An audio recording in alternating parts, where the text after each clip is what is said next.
मैं RBS polytechnic Bichpuri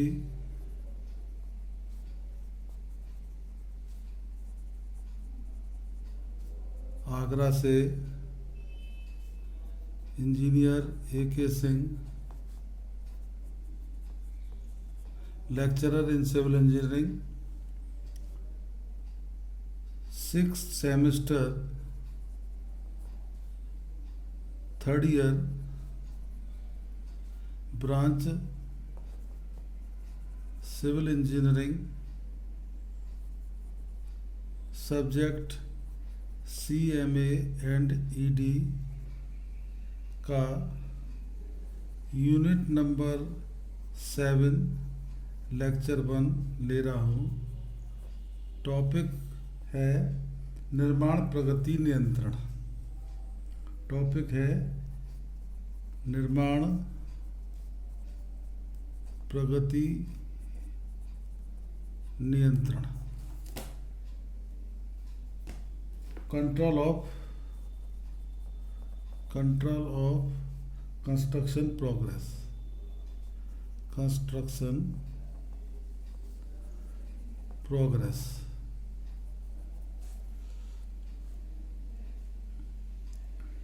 progress क्या है? निर्माण कार्य की प्राप्तियां जानने के लिए निर्माण कार्य की प्राप्तियां जानने के लिए इसकी समय समय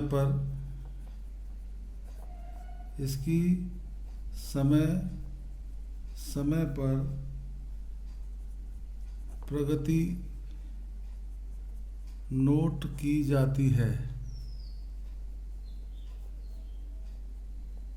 प्रगति नोट की जाती है और एस्टीमेट प्रगति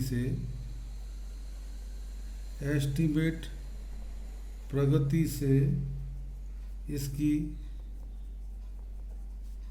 तुलना की जाती है।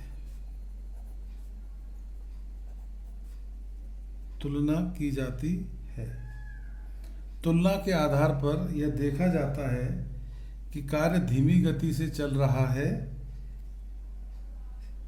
संतोषजनक ढंग से चल रहा है या उत्तम ढंग से चल रहा है। जब कार्य की प्रगति शून्य होती है तब कहा जाता है कि कार्य बंद पड़ा है। आयोजन का तभी लाभ है जब कार्य की प्रगति समयबद्ध अंतराल पर नोट की जाए और इसमें सुधार किया जाए। प्रगति की दर निर्माण सामग्री के उपलब्ध होने पर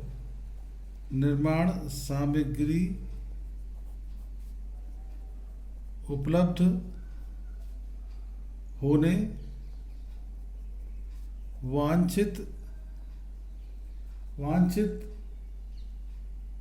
उपस्करों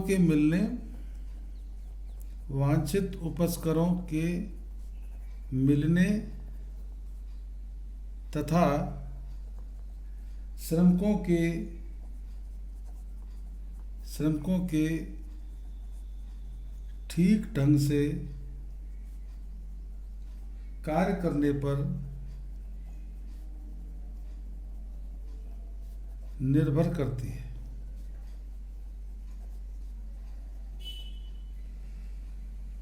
यह सभी उपलब्ध होने पर भी कई बार प्राकृतिक कारणों जैसे कि वर्षा, तूफान, बाढ़, भूकंप इत्यादि अथवा किसी दुर्घटना के कारण कार्य की प्रगति मंद पड़ जाती है अथवा रुक जाती है। निर्माण कार्य की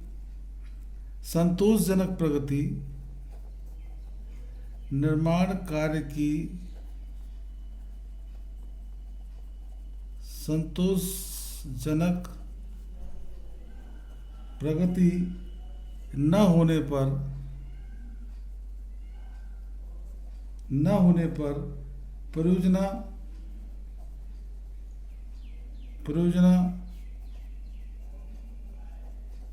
निर्धारित समय पर पूर्ण नहीं हो पाती है और देरी के कारण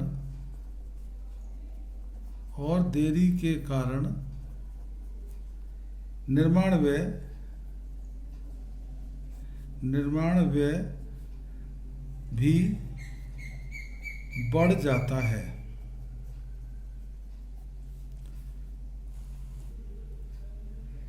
प्रगति का मापदंड आंकने के लिए कार्य की प्रगति की परियोजना में निर्धारित प्राप्ति दर से तुलना की जाती है। परियोजना में प्रगति की दर उपलब्ध वित्तीय संसाधनों, सामग्री और श्रमिकों के आधार पर निर्धारित की जाती है। निर्माण कार्य को कार्य की गुणवत्ता के साथ रखकर देखना चाहिए। गुणवत्ता बनाए रखने के लिए जो प्राप्ति की जाती है वो वास्तव में प्रगति कहलाती है। गुणवत्ता न रहने पर केवल मात्रा परिमाण के आंकड़े फाइलों में ही अच्छे लगते हैं। इसके बाद है प्रगति नियंत्रण। प्रगति नियंत्रण सिविल निर्माण कार्य खुले में होता है, जहाँ से धूप, वर्षा, ठंड, कोहरा, पानी, बाढ़, हिमपात, अग्निकांड और रात को अंधकार, असामाजिक तत्वों द्वारा प्रहार इत्यादि अनेक प्रकोपों को झेलना पड़ता है। समय पर निर्माण सामग्री का उपलब्ध न होना, समय पर निर्माण सामग्री का उपलब्ध न होना,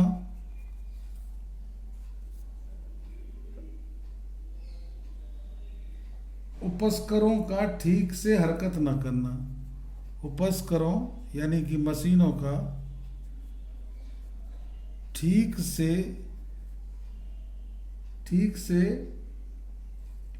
हरकत न करना। श्रमिकों का काम छोड़कर भाग खड़े होना। श्रमिकों का काम छोड़कर भाग खड़े होना। वित्तीय साधनों का कम पड़ जाना। वित्तीय साधनों का कम पड़ जाना।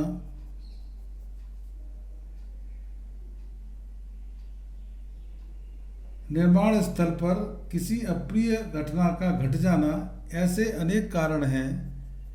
ऐसे अनेक कारण हैं जो कार्य की प्रगति को प्रभावित करते हैं।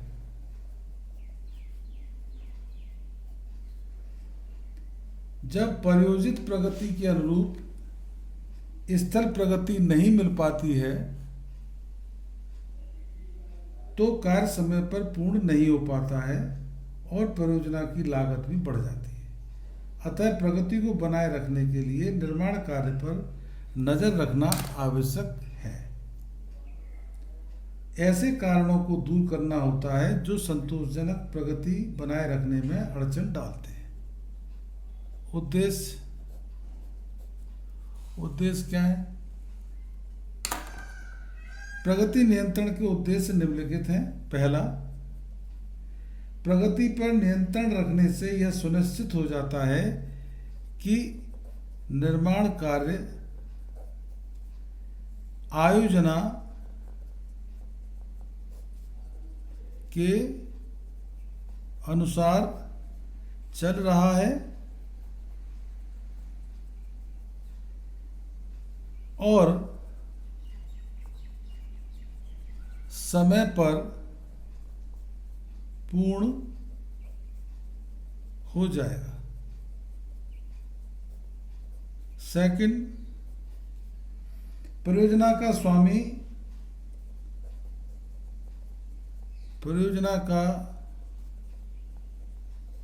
स्वामी अथवा निर्माण विभाग संतुष्ट रहता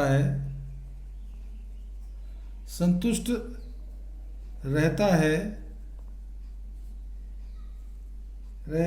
कि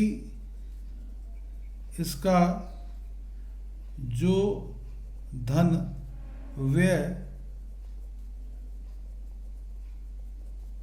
हो रहा है उसका संतोषजनक लौट उसे मिल रहा है। थर्ड, निर्माण स्थल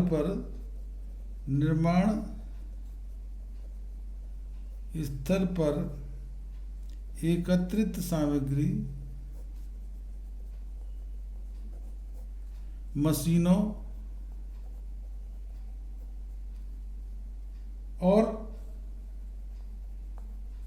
और श्रमिकों का उचित तथा पूर्ण उपयोग हो रहा है। कुछ व्यर्थ नहीं जा रहा है, कुछ व्यर्थ नहीं जा रहा है। फोर्थ है प्रगति पर नियंत्रण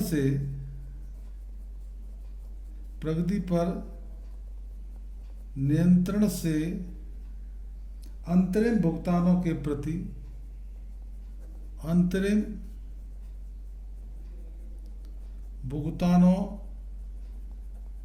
प्रति संदेह उत्पन्न नहीं होता है।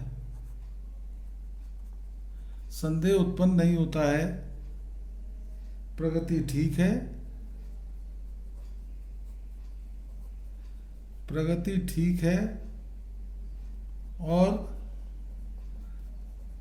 चालू भुगतान भी उचित है। पांचवा, प्रगति संतोषजनक पाए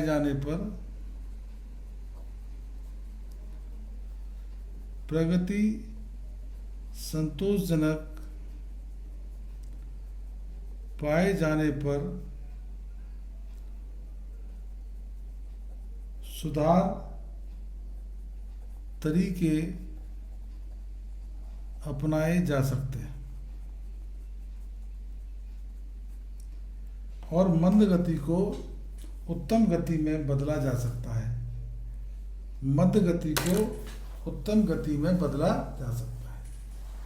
मालिकों और श्रमिकों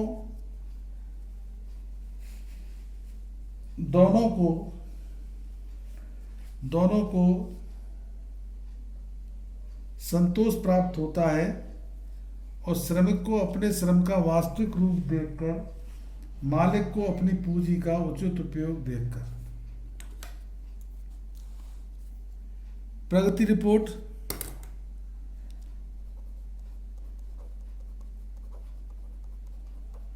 रिपोर्ट या प्रोग्रेस रिपोर्ट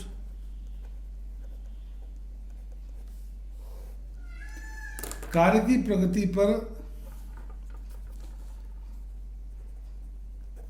की प्रगति पर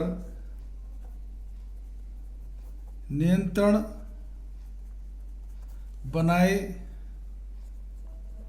रखने के लिए प्रगति रिपोर्ट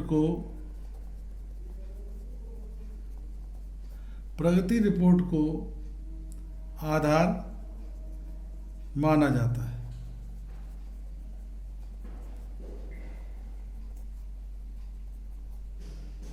प्रगति रिपोर्ट समयबद्ध होनी चाहिए और वह सत्य और वास्तविक हो। असत्य को बढ़ा चढ़ाकर तैयार की गई प्रगति रिपोर्ट परियोजना का हित नहीं करती है, बल्कि उसे हानि ही पहुंचाती है। प्रगति रिपोर्ट यदि समय पर उपलब्ध नहीं होती है तो कार्य को सुधारने के लिए अपनाए जाने वाले तरीकों में देरी हो सकती है, जिससे परियोजना का नुकसान पहुंचता है।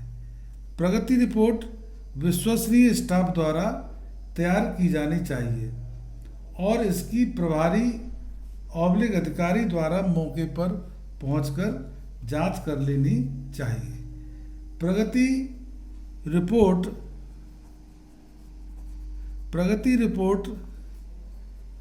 तैयार करते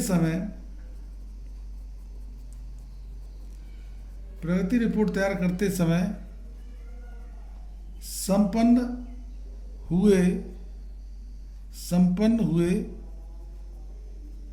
कार्य की पैमाइश गणना अथवा भार तोलन जो भी आवश्यक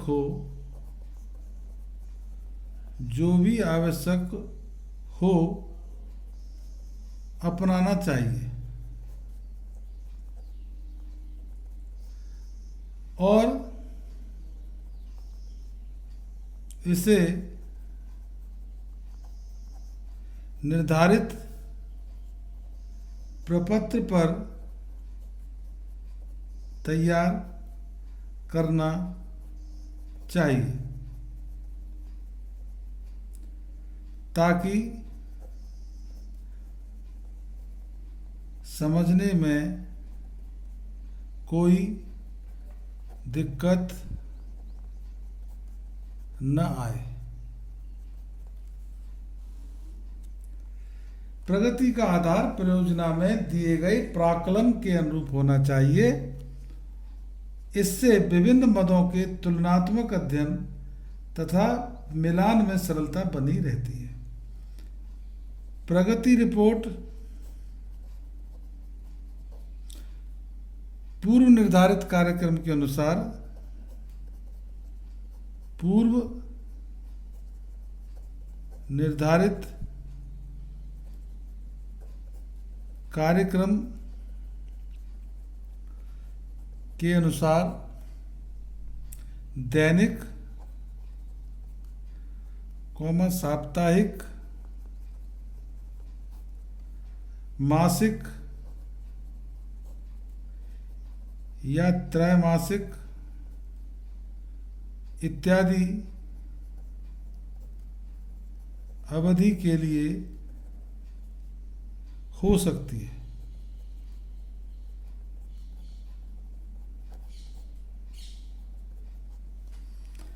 लोक निर्माण विभाग में प्रगति रिपोर्ट, जिसे कार्यसार भी कहते हैं, PWD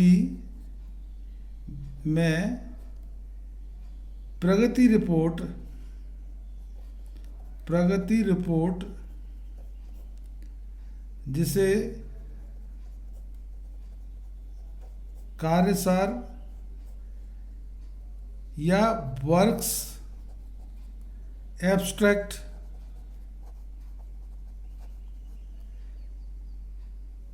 कहते हैं,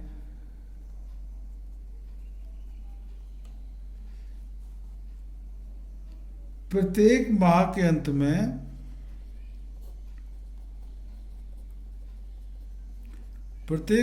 अंत में सहायक अभियंता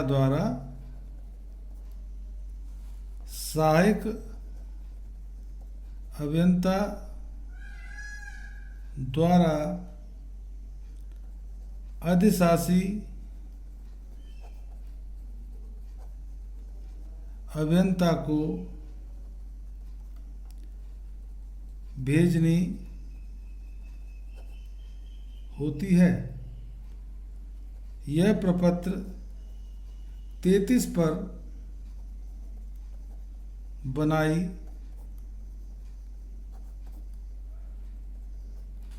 जाती है। कृपया ध्यान दें बच्चे कि ऑब्जेक्टिव टाइप क्वेश्चन आने हैं, और सीएमए आप जानते पूरा थ्योरेटिकल सब्जेक्ट है, कोई न्यूमेरिकल नहीं है।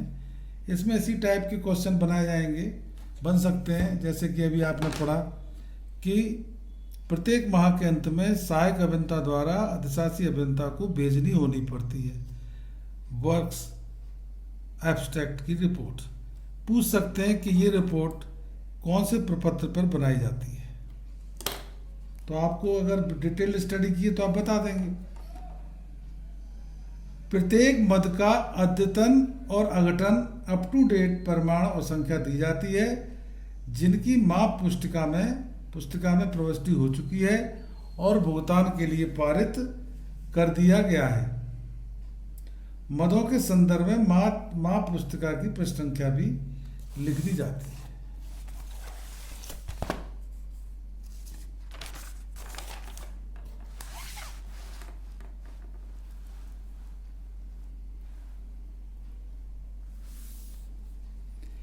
प्रगति अभिलेखन की विधियां। प्रगति अभिलेखन की विधियां इसे बोलते हैं मेथड्स ऑफ रिकॉर्डिंग प्रोग्रेस। कौन कौन से मेथड है? निर्माण कार्य की प्रगति का अभिलेख निर्माण के आकार, महत्व, उपलब्ध सुविधाओं को दृष्टि में रखते हुए रखा जाता है। निर्माण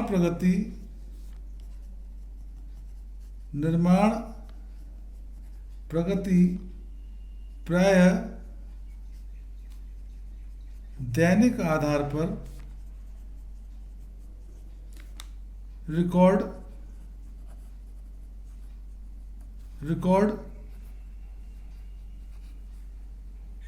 की जाती है। यह कार्यस्थल अभियंता या स्थल प्रभारी के देखरेख में या जिम्मेदारी में किया जाता है,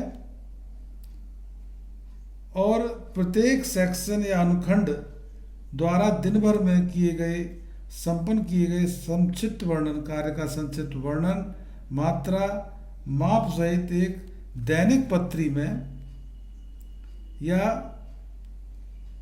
प्रत्येक सेक्शन या अनुखंड, प्रत्येक अनुखंड द्वारा दिन भर में संपन्न किए गए कार्य का संक्षिप्त वर्णन / मात्रा / माप सहित एक दैनिक पत्री अथवा जॉब डायरी में नोट कर लिया जाता है। प्रत्येक कार्य की पैमाइश केवल MB में ही रखी जाती है, और निर्माण कार्य पर खपने वाली सामग्री का ब्यौरा भी मटेरियल डिलीवरी रजिस्टर पर रखा जाता है। मटेरियल डिलीवरी रजिस्टर पर जो भी निर्माण कार्य पर खपने वाली सामग्री है वो इसमें नोट की जाती है। श्रमिकों की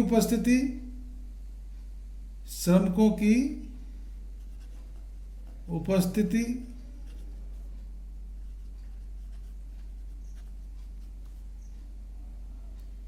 एक अन्य निर्धारित प्रपत्र जिसको कि मस्टर रोल पर अंकित की जाती है। उपस्करों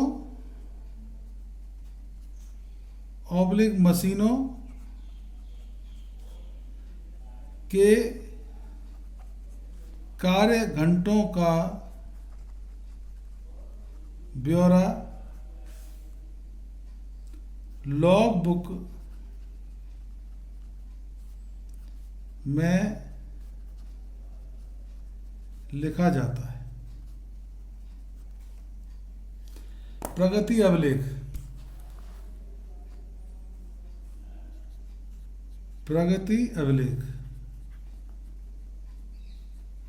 यानी कि प्रोग्रेस रिकॉर्ड। इसके अभिलेख हैं। पहला है जॉब डायरी। क्या है? Job diary.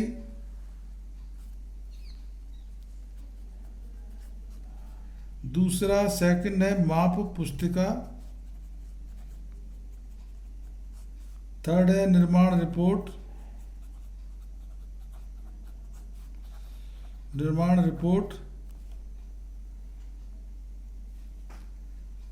और चौथा है अनुदेश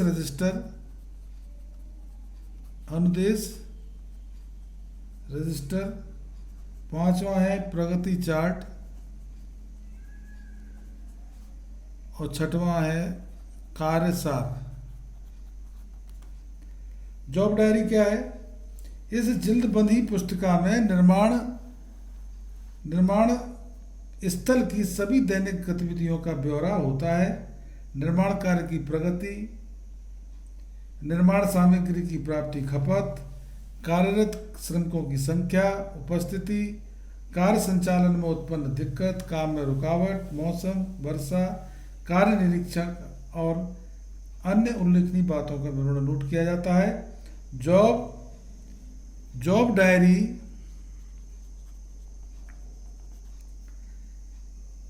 निर्माण स्थल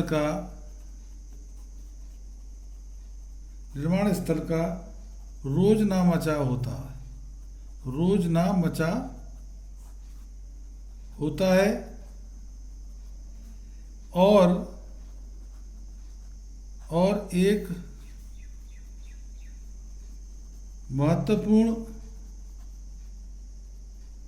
अभिलेख माना जाता है। यह निर्माण मालिक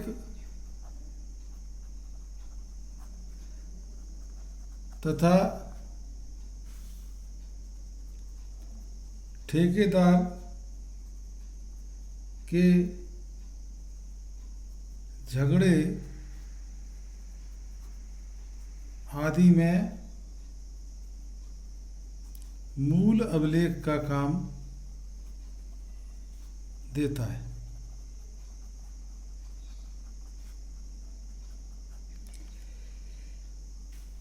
ये न्यायालय में प्रमाण के रूप में मान्य है। जॉब डायरी प्रत्येक सेक्शन और खंड के लिए बनाई जाती है।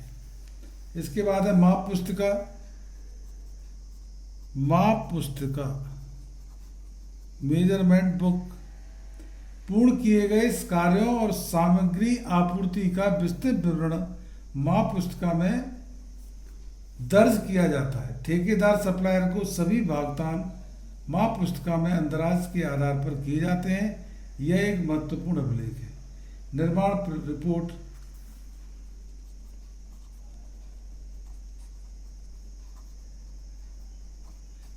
रिपोर्ट निर्माण कार्य की दैनिक प्रगति और सामग्री के आगत और निर्गत का ब्यौरा निर्धारित प्रपत्र पर भरकर उच्च अधिकारी की सूचना और आवश्यक कार्यवाही हेतु भेजा जाता है। इसे निर्माण रिपोर्ट कहते हैं। ये प्रगति रिपोर्ट का सुधरा हुआ रूप है।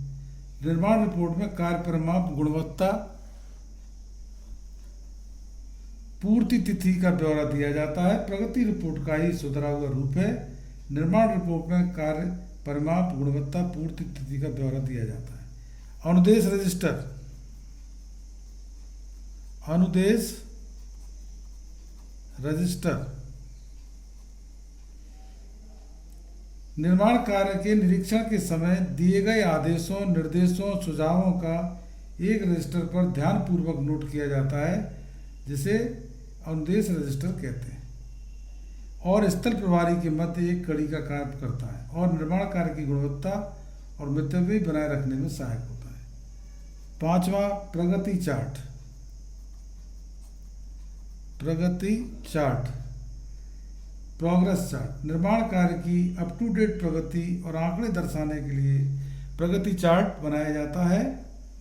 इसे नियंत्रण कक्ष में टांगा जाता है। इसे नियंत्रण कक्ष में टांगा जाता है।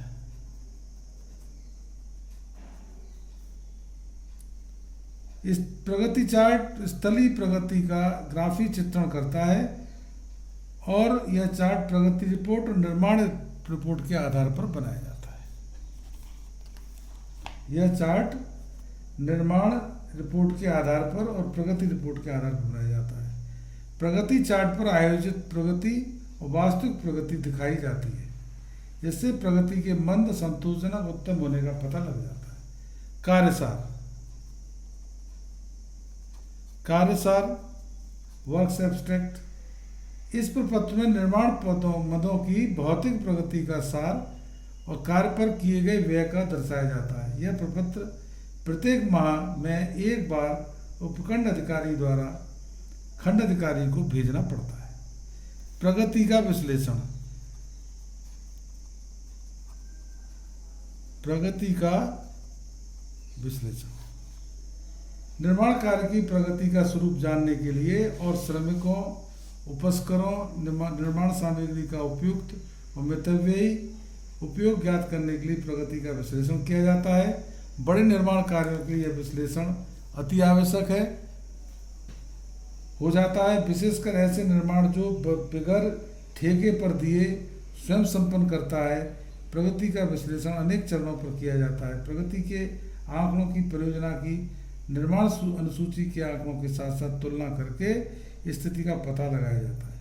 किसी मद में सामग्री की खपत यदि सामग्री अनुसूची से अधिक हो रही है तो स्पष्ट है कि सामग्री के हस्तन में हेरफेर या ढील बढ़ती जा रही है।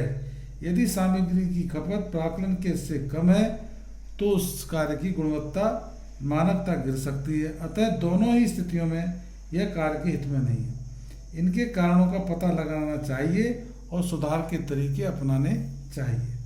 श्रमिकों द्वारा किए गए कार्यों का विश्लेषण किया जाता है। कार्य घंटों के अनुसार कार्य की प्रगति नोट की जाती है।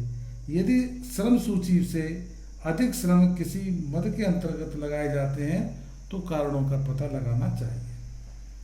यदि निर्माण कार्यों पर लगाए गए उपकरणों और मशीनों की प्रगति कार्य की जांच की जाती है ताकि किसी मशीन के निठल्ला रहने अथवा काम करने का पता लगाया जा सके और जरूरी समझे जाने पर इस उपकरण और मशीन को बदला जा सके। मोटे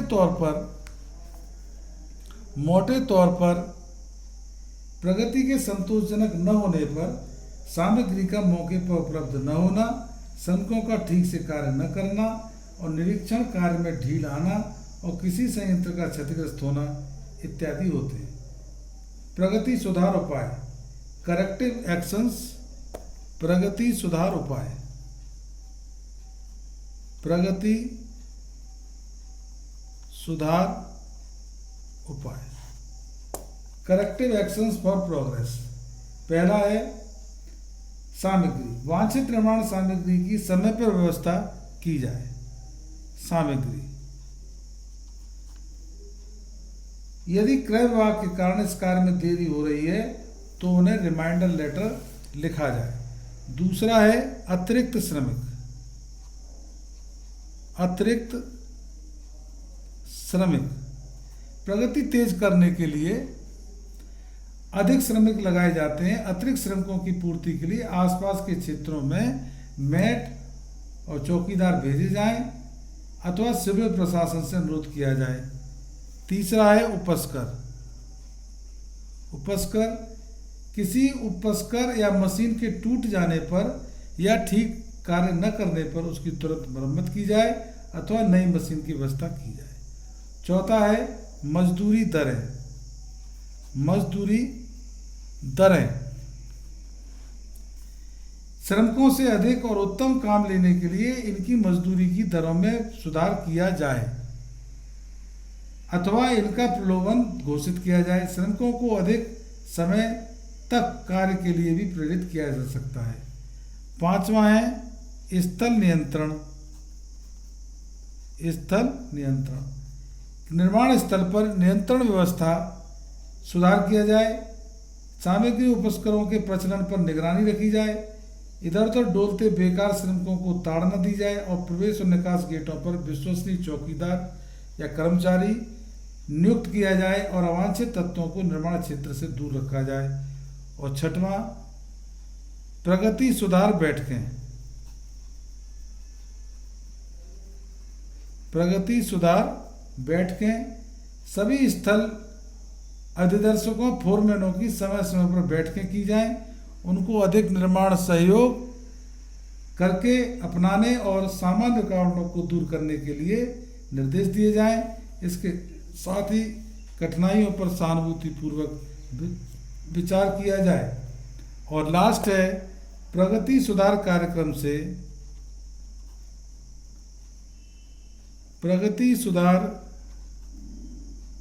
कार्यक्रम से मुख्यालय को सूचित करना।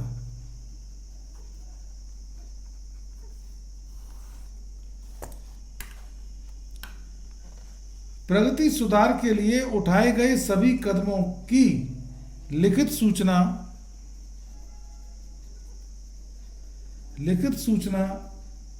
मुख्यालय व उच्च अधिकारियों को अवश्य प्रेषित करनी चाहिए और नियंत्रण कार्यालय से संचार व्यवस्था उत्तम बनाकर रखनी चाहिए।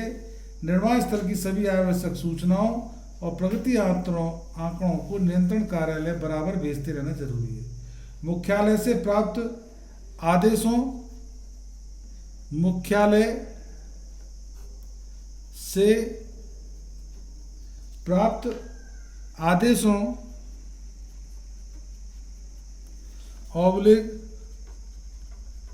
अनुदेशों का कड़ाई से पालन किया जाए।